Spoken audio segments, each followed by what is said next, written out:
너 통장에 6억 있어도 매달 170만 원씩 적자인 거 알아? 50대가 전 연령 자산 1위인데 왜 노후가 제일 위험한지 오늘 다 보여줄게. 자, 이제 시작합니다. 조기 수령 신청한 사람 100만 명. 그중 절반은 지금 후회하고 있어. 집 한 채 있으니까 괜찮겠지? 그 생각이 제일 무서운 거야. 6.6억 중 75%가 부동산에 묶여 있거든. 오늘 7가지만 같이 확인하면 지금이 가장 빠른 시작이 됩니다. 자, 이제 시작합니다. 혹시 이 얘기 들어봤어? 대한민국에서 가장 돈 많은 세대가 50대래.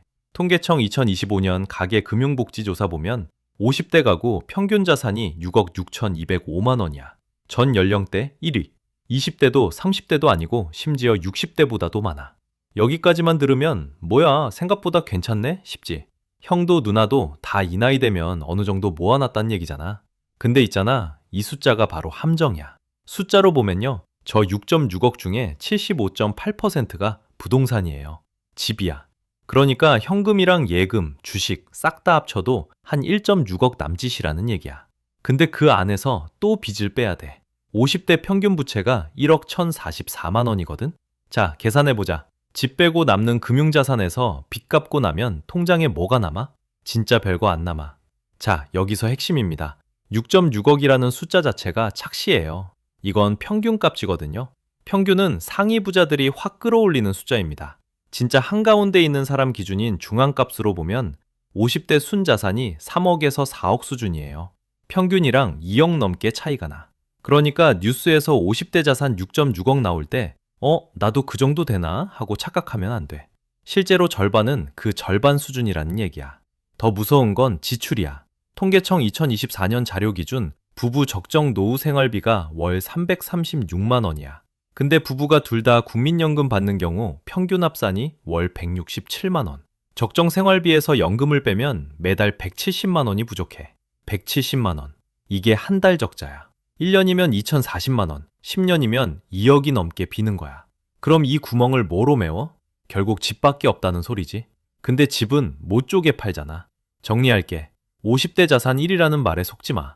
그 돈의 대부분은 못 꺼내 쓰는 돈이고 중앙값은 절반 수준이고 매달 170만 원은 비고 연금 구조는 원래부터 부족해. 이게 지금 대한민국 50대의 진짜 지갑 사정이야. 근데 더 무서운 게 있어.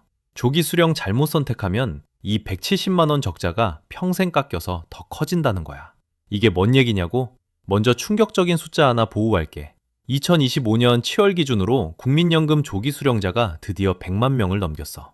역대 최대야. 근데 이 사람들 중 76%가 월 100만 원도 못 받고 있어. 생각해봐. 10명 중 7명이 용돈 수준으로 버티고 있다는 얘기야. 반대쪽을 보자. 연기 수령, 그러니까 더 늦게 받기로 선택한 사람은 겨우 15만 명이야. 조기 수령자의 7분의 1 수준이지. 근데 이 사람들은 원래 받을 금액보다 36%를 더 받고 있어. 같은 제도인데 결과는 정반대야. 누군가는 깎인 채로 평생 살고 누군가는 늘어난 채로 평생 받는 거지. 자, 여기서 핵심입니다. 조기 수령의 진짜 손해는 30% 감액이라는 말에 숨어 있어. 이건 명목 숫자야. 물가 상승까지 복리로 붙여서 계산하면 실질 손해는 약 35%까지 벌어져. 쉽게 말해 100만 원짜리 상품권을 급하다고 70만 원에 팔아버린 거랑 똑같아. 그것도 평생. 한 번 깎이면 회복이 안 돼요. 이게 제일 무서운 부분입니다. 그런데 진짜 함정은 이제부터야. 많은 분들이 여기서 놓쳐. 함정 하나, 건강보험 피부양자 자격 상실이야. 지금까지 자녀 밑에 피부양자로 등록돼서 건보료 한 푼 안 냈지? 근데 연금이 연 2천만 원을 넘기는 순간 지역가입자로 바뀌어. 그때부터 매달 수십만 원씩 건보료가 따로 나가. 연금 받아서 건보료 내는 구조가 되는 거야. 계산해보면 조기 수령으로 아낀 돈보다 건보료 추가분이 더 큰 경우도 많아요. 자, 여기서 핵심입니다. 근데 함정이 하나 더 있어. 함정 둘. 유종연금이야.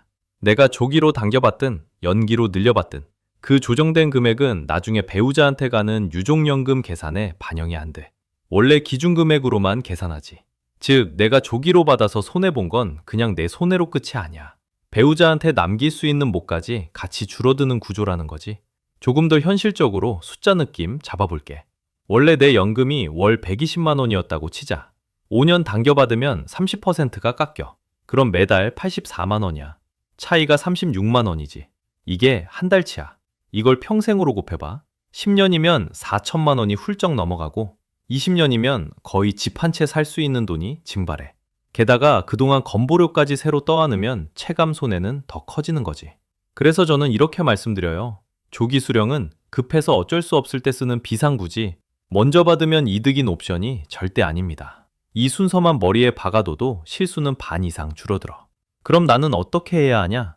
조기로 받아야 하는 사람이 따로 있고 연기해야 이득인 사람이 따로 있어. 5가지 질문으로 딱 판단 가능해. 다음 파트에서 하나씩 같이 체크해보자. 여기까지 듣고 나면 마음이 복잡해져. 나는 조기 수령을 해야 하나 말아야 하나. 그래서 오늘 내가 5가지 질문을 줄게. 하나씩 체크해봐. 첫 번째 질문이야. 지금 내 건강이 많이 안 좋고 부모님이나 형제가 오래 못 사셨어? 이건 민감한 얘기지만 꼭 해야 돼. 국민연금은 오래 살수록 이기는 게임이거든. 그래서 건강이 정말 안 좋고 가족력까지 짧다면 조기 수령이 오히려 합리적일 수 있어. 여기서 핵심입니다. 감정이 아니라 숫자로 판단해야 돼. 손익분기점은 보통 치실집 대 중후반이야. 그 전에 세상을 뜨실 것 같다면 조기 수령이 손해가 아니라 이득이 되는 거야. 두 번째, 퇴직하고 나서 소득이 진짜 0원이야? 당장 다음 달 생활비가 없어? 이건 선택이 아니라 생존이야. 이럴 때는 조기 수령해도 돼. 자책하지 마. 다만 한 가지, 건보료는 꼭 체크해. 연금 받기 시작하면서 피부양자 자격이 날아가면 아낀 돈보다 새로 나가는 돈이 더 클 수도 있어. 세 번째, 배우자가 있고 내가 먼저 떠나면 남은 사람이 걱정돼? 그럼 연기 수령을 권할게. 유족연금은 원래 받던 금액 기준으로 계산되거든. 내가 조기 수령으로 깎아놓으면 배우자 몫까지 평생 깎이는 거야. 네 번째, 지금 건보료 피부양자로 등록돼 있고 그 자격을 꼭 지키고 싶어? 그럼 조기 수령은 신중해야 돼. 숫자로 보면요, 연금 합산 연 2천만 원이 마지노선이야. 이 선 넘는 순간 지역가입자로 전환되고 매달 수십만 원씩 새로 빠져나가. 다섯 번째, 연금 말고 다른 소득원이 있어? 퇴직금이든 월세든 작은 사업이든. 그럼 무조건 연기 수령이 유리해. 당장 안 받아도 버틸 수 있으면 매년 7.2%씩 불려서 받는 게 훨씬 이득이야. 이건 은행 어디 가도 못 받는 수익률이야. 5년 미뤄서 36%더 받는 그림. 이게 왜 부자들 선택인지 이제 감이 올 거야. 자, 여기서 핵심입니다. 조기 수령이 무조건 나쁜 게 아니야. 내 상황에 맞는지가 문제일 뿐이야. 5개 질문 중에 어디에 더 많이 끄덕였는지가 답이야. 그리고 이걸 몰랐던 건 네 잘못이 아니야. 아무도 제대로 안 알려줬으니까. 지금 알았으면 지금이 가장 빠른 거야. 자, 이제 국민연금 다음 큰 구멍, 퇴직연금 얘기로 넘어갈게. 이번 얘기는 좀 충격일 수 있어. 형, 혹시 본인 퇴직연금이 DB형인지 DC형인지 알고 있어? 모르면 지금 당장 인사팀에 물어봐. 이거 하나로 노후 수천만 원이 왔다 갔다 해. 숫자로 보면요, 금감원이 2025년에 발표한 2024년 퇴직연금 수익률이에요. DB형 수익률은 3%대, DC형 수익률은 무려 20%대. 같은 회사, 같은 근속연수, 같은 월급을 받는 두 사람인데 결과는 정반대야. 한 명은 예금이자 수준, 한 명은 7배 가까이 불었다는 얘기지. 자, 여기서 핵심입니다. DB형 적립금의 93%가 원리금 보장 상품에 묶여 있어요. 쉽게 말하면 회사가 형 퇴직금을 은행 정기예금 통장에 넣어두고 몇 년째 그냥 방치하고 있는 거야. 반면 DC형은 본인이 직접 운용하니까 ETF든 TDF든 굴릴 수가 있지. DB형은 정기예금에 넣어둔 거고 DC형은 직접 ETF 투자하는 것. 딱 이 차이야. 회사는 먼저 안 알려줘. 본인이 직접 움직여야 바뀌어. 그리고 진짜 중요한 체크포인트 하나. 임금 피크제 들어가기 전에 반드시 확인해야 돼. 왜냐면 DB형은 퇴직 직전 3개월 평균 임금으로 퇴직금을 계산해. 임금 피크에 진입하면 월급이 깎이잖아. 그 깎인 금액이 평균 임금이 되니까 퇴직금 자체가 쪼그라들어. 몇 년치 연봉이 그냥 공중으로 날아가는 거야. 그래서 처방은 이렇습니다. 임금 피크 들어가기 직전에 중간정산을 받고 IRP 계좌로 이체하세요. 이게 왜 좋냐면 퇴직소득세가 확 줄어. 근속연수 10년 이내면 30% 감면, 11년 차 이후면 40% 감면이에요. 세금만 수백만 원이 세이브돼. DC형으로 전환하면 디폴트 옵션 TDF 하나만 지정해두면 알아서 굴러가. 정리할게. 첫째, 내일 아침에 인사팀이나 HR 포털에서 내 퇴직연금 유형을 확인한다. 둘째, DB형이면 임금 피크 진입 시점을 달력에 적어둔다. 셋째, 진입 직전에 중간정산 플러스 IRP 이체로 세금을 감면받는다. 이 세 개만 해도 퇴직금이 살아납니다. 퇴직금 다음은 연금저축이랑 IRP야. 여기서 세금이 엄청 줄어. 지금부터 할 얘기는 진짜 무기야. 국가가 세금까지 돌려주는 제도거든. 바로 연금저축이랑 IRP야. 먼저 구조부터 쉽게 정리할게. 연금저축은 단독으로 연 600만 원까지 세액공제를 받을 수 있어. 여기에 IRP를 얹으면 합산 한도가 900만 원까지 늘어나. 즉 둘을 같이 굴려야 혜택이 꽉 차게 들어와. 자, 여기서 핵심입니다. 총급여가 5,500만 원 이하인 분들은 세액공제율이 16.5% 적용돼요. 900만 원을 꽉 채워 넣으면 최대 148만 5천 원을 환급받습니다. 5,500만 원을 넘는 분들은 13.2%가 적용돼서 118만 8천 원 정도 돌려받게 돼요. 그리고 진짜 무서운 건 복리야. 월 75만 원씩 10년 꾸준히 넣는다고 쳐봐. 원금만 9천만 원이지. 여기에 연 3% 수익만 붙여도 10년 뒤엔 대략 1억이 돼. 세금은 매년 돌려받으면서 자산은 따로 1억이 쌓이는 거야. 이게 끝이 아니에요. 55세 이후에 연금으로 천천히 꺼냈으면 세율이 3.3에서 5.5%까지 내려갑니다. 반면에 급하다고 일시금으로 빼면 16.5% 떼어요. 연금으로 받으면 세금이 3분의 1 수준으로 줄어드는 거죠. 늦게 천천히 받을수록 나라가 더 깎아주는 구조야. 여기에 하나만 더 얹을게. 2026년부터 ISA 일반형 비과세 한도가 200만 원에서 500만 원으로 확대될 예정이야.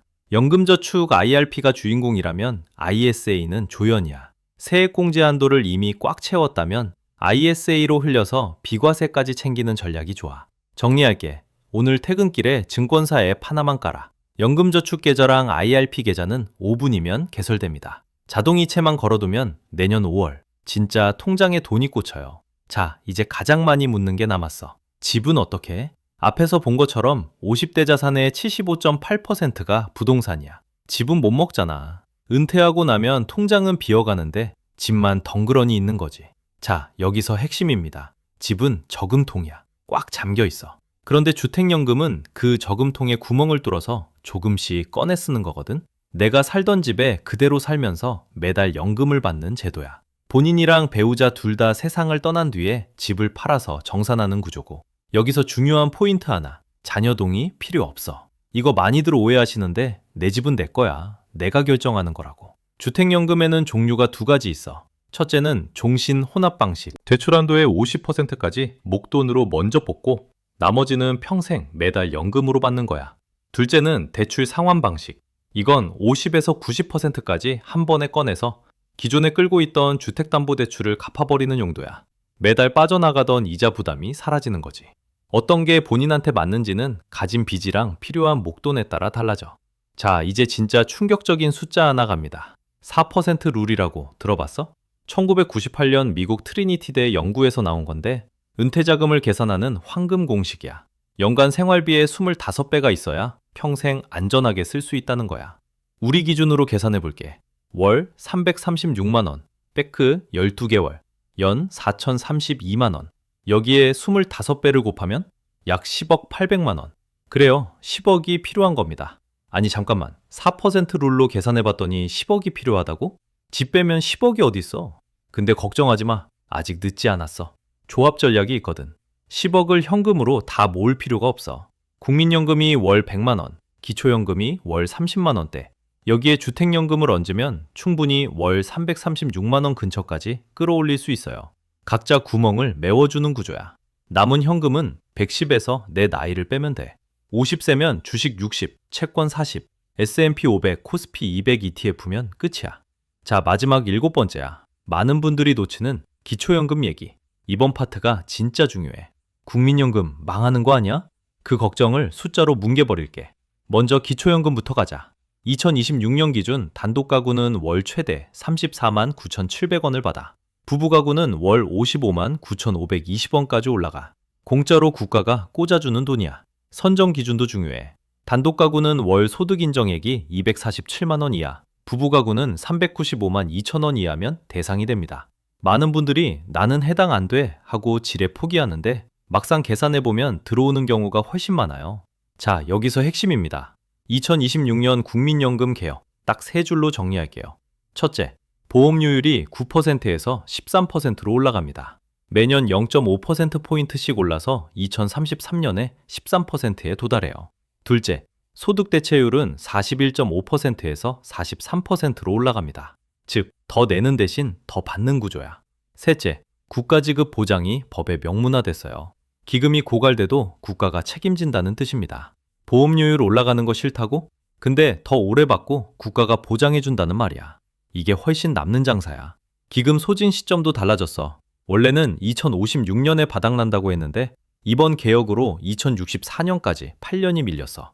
그 사이에 추가 개혁이 또 붙는다고 보면 돼. 숫자로 보면요. 20년 이상 가입한 사람 평균 국민연금이 월 112만 원이에요. 여기에 기초연금 35만 원을 더하면 본인 몫만 월 147만 원입니다. 부부가 둘 다 받으면 합산 264만 원. 여기에 주택연금까지 얹으면 월 330만 원 근처까지 올라가요. 과장 아냐? 20년 이상 꾸준히 낸 사람 기준 평균값이야. 당신도 할 수 있다는 뜻이지. 자, 이제 마지막 숫자 하나만 보자. 한국 노인 빈곤율 35.9%. OECD 평균은 14.2%예요. 우리가 2.5배 높아. 길에서 마주치는 할머니 3분 중 1분은 진짜 생계가 어렵다는 얘기야. 이 통계가 내 얘기가 될지 월 264만 원 받는 부부가 될지는 오늘부터야. 자, 이제 7가지 다 봤어. 마지막으로 정리해줄게. 마지막이야. 딱 1분만 더 줘. 7가지 훑고 보내줄게. 첫째, 부동산 착시. 10억 있어도 7억 5천은 집에 묶여 있어. 집은 자산이지만 현금은 아니야. 둘째, 조기 수령 자가진단 5문항. 한 문항이라도 걸리면 60세 넘겨서 받는 게 답이야. 셋째, 퇴직연금 DB냐 DC냐. 임금 피크 들어가기 전에 반드시 확인해. 늦으면 수백만 원이 날아가. 넷째, IRP랑 연금저축. 연말정산 때 148만 원 돌려받는 건 덤이고 노후 현금 파이프라인이 진짜야. 다섯째, 주택연금 종신 혼합 방식. 내 집에 살면서 목돈이랑 월연금 둘 다 챙기는 거. 여섯째, 4% 룰. 연 생활비의 25배. 10억이 필요하지만 국민연금이랑 주택연금 조합으로 충분히 메울 수 있어. 일곱째, 2026 연금개혁. 보험료는 올라가지만 받는 돈도 늘고 국가가 법으로 보장해. 무너지는 거 아니야. 자, 여기서 핵심입니다. 오늘 영상 보고 딱 3가지만 해요. 하나, 연금저축이나 IRP 아직도 안 만들었으면 오늘 안에 증권사 앱 켜서 계좌 개설해. 10분이면 끝나. 돈 안 넣어도 돼. 계좌부터 열어놓는 거야. 둘, 퇴직연금 DB형이면 내일 회사 출근해서 인사팀에 물어봐. 우리 회사 DC 전환 가능한가요? 이 한마디면 충분해. 가능하다고 하면 임금 피크 전에 꼭 바꿔. 셋, 국민연금공단 홈페이지 들어가서 내 연금조에 클릭. 공동인증서만 있으면 5분 안에 내가 몇 살에 얼마 받는지 딱 나와. 이거 모르고 은퇴계획 세우는 건 지도 없이 산 오르는 거야. 45에서 55세면 지금이 가장 빠른 시작이야. 60세 된 분들이 제일 많이 하는 말이 5년만 더 일찍 알았더라면. 오늘 시작하면 됩니다. 오늘 영상 도움이 됐으면 좋아요 한 번만. 이게 나한테 진짜 큰 힘이 돼. 50대 친구나 가족 있으면 공유도 부탁해. 구독 눌러놓으면 다음 주에 건강보험료 줄이는 법으로 또 찾아올게. 오늘도 고생 많았어. 우리 꼭 잘 살자.